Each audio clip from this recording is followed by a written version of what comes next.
कह दिए करना का दोष कह दिए करना का दोष क्या नाम से लोग क्या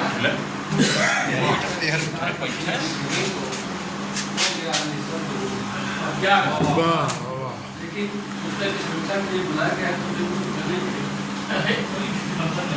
सम्मानित होते सम्मानित मंच और आप सब लोग को सम्मान करते हुए तो विशेष सवाल को उठा हूँ डॉक्टर उस्मान लिखा देगा जिन्होंने आज अवसर दिया और आज मैं स्वयं को भाग्यशाली मानता हूँ क्योंकि एकता का अवसर जैसे प्रेरणादायक का विमोचन अवसर पर विमोचन एक की संख्या अवसर पर कुछ बोलने का अवसर आदरणीय जनाब नसीर जी केवल एक कवि नहीं बल्कि एक संवेदनशील हृदय के स्वामी थी जिनके शब्दों में देश समाज और मानवता की घटनाएं स्पष्ट सुनाई उनकी रचनाओं में न कोई भेद है न कोई दीवार बल्कि एक ही स्वर गूंजता है एकता मानवता राष्ट्र प्रेम पर्यावरण प्रेम इत्यादि आपकी कलम से निकली हर पंक्ति न केवल पाठक के मन को छूती है बल्कि अंतरात्मा को करती क्या एकता काव्य संग्रह केवल कविताओं का संकलन नहीं बल्कि एक वैचारिक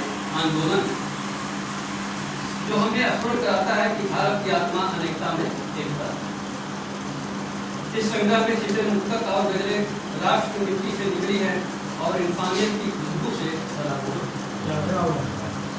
आज जब समाज में बंटवारे की आवाजें तेज हो रही हैं ऐसे समय में आदरणीय नसीर जी की लेखनी एक सेतु का कार्य करती है जो हृदय से हृदय जुड़ा होती है।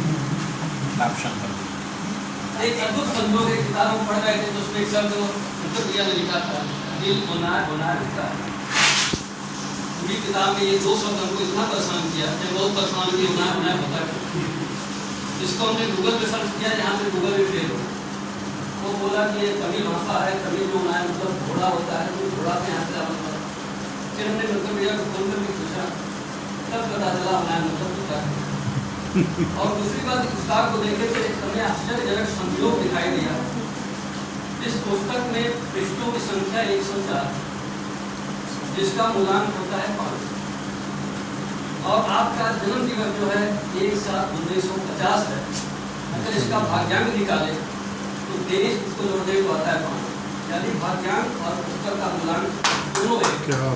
और आप विशेष बात है 5 मूलांक जो होता है इसका स्वामी जो होता है और उसके बुद्ध के बारे में तो हमने देखा तो इसका मूलांक 5 आता है उनके लेखन का भाग्यांक भी 5 है। ये एक अद्भुत संयोग है कि इस पुस्तक की कुल संख्या 104 है जिसका मूलांक 5 आता है और लेखक का भाग्यांक भी 5 है। अंक 5 बुद्ध ग्रह का प्रतिनिधि है जो संवाद लेखन और विचारों के आदान प्रदान से जुड़ा। यह इस पुस्तक और लेखक के मध्य एक दिव्य सामंजस्य का प्रतीक है। आदरणीय नसीर जी को इस अद्वितीय काव्य संग्रह हेतु हार्दिक शुभकामनाएं देता हूँ और मुझे पूर्ण विश्वास है कि एकता काव्य संग्रह साहित्य के क्षेत्र में एक और भावी पीढ़ियों की प्रेरणा देता है। अंत में बस इतना ही कहना चाहूँगा जब तक कलम चलती रहेगी तब तक एकता की लौ जलती रहेगी जलती रहेगी जलती रहेगी। जय हिंद।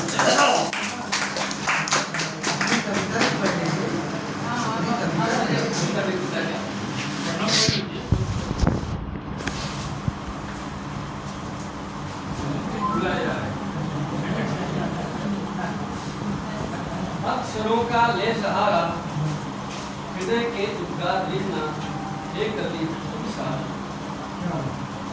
समय का विन्यास लिखना समय का विन्यास लिखना सत्य के पास लिखना वेदना की दृष्टि देकर आम जन की रात लिखना एक अलौकिक ज्योति बनकर तिमिर का प्रतिकार लिखना एक कवि जब भी कोई गान लिखना इतना रखकर ध्यान लिखना एक समस्या ही नहीं बस होगा क्या समाधान लिखना सोए सपनों को जगाकर कैसे हो साकार लिखना एक कवि सार लिखना। क्या बात। शब्द में संवेदना हो जो जगाती चेतना हो भावनाओं की धरा पर दूरदर्शी कल्पना हो समय के इस पार रहकर समय के बाद लिखना। एक कभी क्या बात है। एक और कलिमात लिखना, देश का सम्मान लिखना, देश रक्षा हित गणेश, सैनिकों का मान लिखना, मातृभूमि के लिए जो गए जीवन हार लिखना। पवन पर्वत भूमि जंगल, नील बरसा तेज बादल, नीला अंबर चांद का और नदियों की ये कलकल, एक शासक गीत के संग, एक शासक गीत के संग प्रकृति का आभार लिखना। क्या बात, क्या बात, बहुत सुंदर, बहुत सुंदर।